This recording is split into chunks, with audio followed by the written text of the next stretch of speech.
Malapit yun na din po mapanood ang aming movie ni Piolo Pascual. Yes, we have a project coming out. We've been talking about it for years, for a while na. But finally, mapapanood nyo na po. I'm sure, sana po makita ko po kayo lahat ng mga press con naman din po na. Yes po, sa press con din namin. Ayusin po ni Mac Merla. Pero yes po, action father and son film. Yes po. It's like the usual, father and son ulit.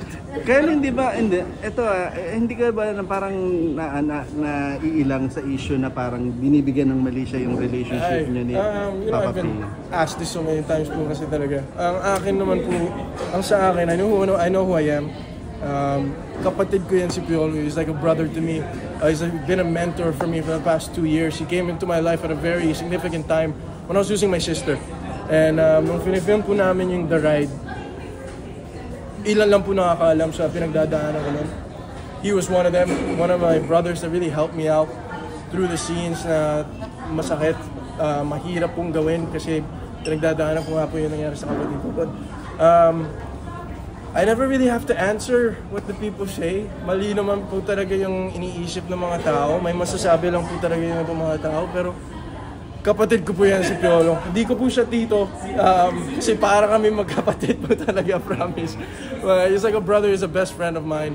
And kung anong isipin po ng mga tao, sa kanila na po yan. Pero alam namin na magkapatid kami, we're best friends and I don't have a problem with it. Hindi lang yun, alam mo na. Pag-ibig, relasyon, wala naman po siya ngayon. There's always time for love. Yun yung importante. Pag-feel mo, there's always time for love. Pero sa ngayon, pagdating sa relasyon, taking my time, building relationships siguro with myself and my inner peace and my loved ones around me. And I have a lot of friends naman na mahal ko naman din po talaga. Hindi mo kailangan may girlfriend ako agad. Dito naman si Mac Merla. Kyle, so marami bang tips sa showbiz na binibigay sa'yo si Piolo? Oh, no, actually, you know what? I can't say na binibigyan niyo po talaga ako ng tip. I think one thing na I appreciate from him is hindi niya ako tinuturuan. Pinapakita niya lang kung anong process niya as an actor. And doon ako mahugot. I think that's one thing I've been very blessed with in this industry.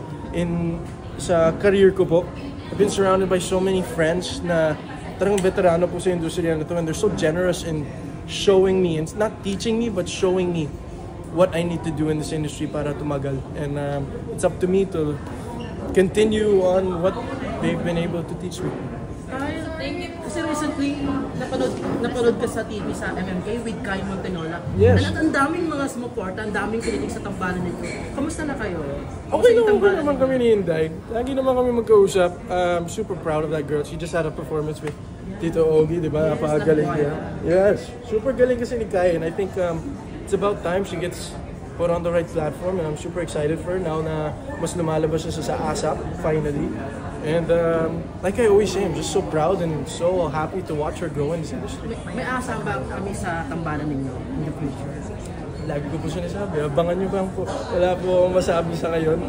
Kasi nga, baka mapagalitan po ako ng management, pero abangan nyo na lang. Pero mukhang meron. Mukhang wala po akong sinabi. Hindi ko alam kung naitanong na tayo. Yes po. Pero naalala mo ba yung exact na nangyari? Kung napinit siya yung Ano reaction mo? Anong reaction mo po talaga? Una ko po talaga sabi ko, are you sure talaga na ako talaga? Kasi sabi ko, love triangle ni JC tsaka ni Bella? Kyle? Parang, pero I mean, I just didn't think. I mean, like I said, it's a character I never thought I'd be able to put my own feet into his shoes, di ba? But tinanggap ko po agad. I love the script. I was super excited. Especially to work with two amazing, brilliant actors. And here we are po today. And you were helping them? Yes po. Nagulat nga din po ako eh. Pero shout out to Direct Jason Paul. Thank you.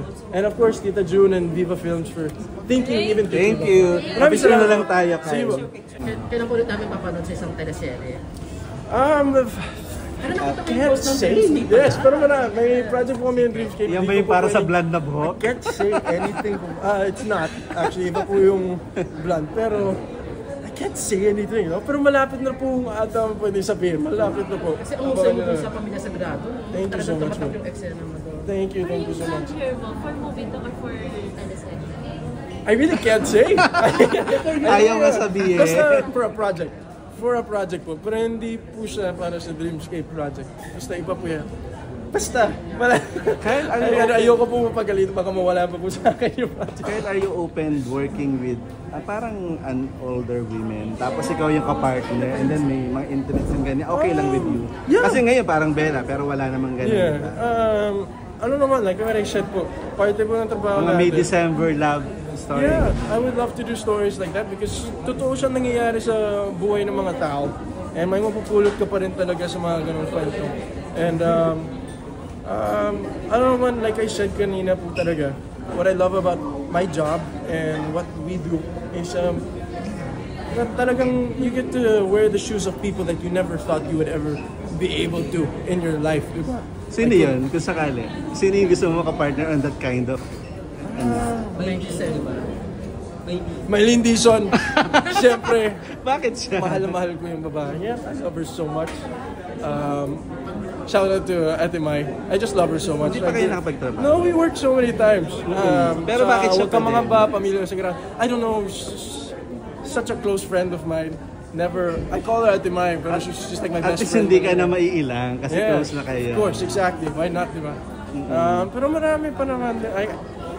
Maybe Janine din. Open to work. Eh, din Janine, di ba? On that, Yes, of course. Yes, siyempre. Julia, siyempre, ang aking kapatid po sa Cornerstone, si Ate Julia Montes, I've always wanted to work with her. Such a amazing actress. And, Sana nga na magkaroon kayo ng project I would love to together. work with Ate Julia. Yeah. Okay. Yes, actually, pwede ko na din po sabihin yan. So yun na nga po, I have a project po under Dreamscape coming out soon. I also have Project Why I'm Blonde. Pero ano siya, she's very funny to say. But she played my late mother sa Pamilya Sagrado. Talaga? Yes, Ay, oo, Pamilya tama. Sagrado. Oo. Pero obviously she Pero hindi played... kayo nagka-eksena. No, because I never got to meet my mom then. And so if I would meet her, she would be a whole different character. Mas matanda na siguro. So that's why we never really saw it as a problem na magiging love interest ko siya dito. Di ba awkward? No, honestly, never naman naging awkward kasi at the end of the day, we're professionals, we're actors, party po ng trabaho po namin. And I've always been comfortable naman with Bella. She's a very good friend of mine. And never had any problems in terms of comfortability with each other and everyone, especially on set. The three of us, parang kami nag-jive po talaga. Sige, please invite them na to watch. Yes! Can't even say exactly when. Pero malapit nyo na po mapanood ang The Ride. And malapit nyo na po mapanood ang isang dang awit para kay Stella. Excited po akong mapanood nyo. Don't forget, that's on September 10. Cinemas Nationwide kasama ko po. Siyempre, si Bella Padilla, JC Santos, directed by the one and only Jason Corla Semana. Maraming salamat. Thank you. So, si Mami,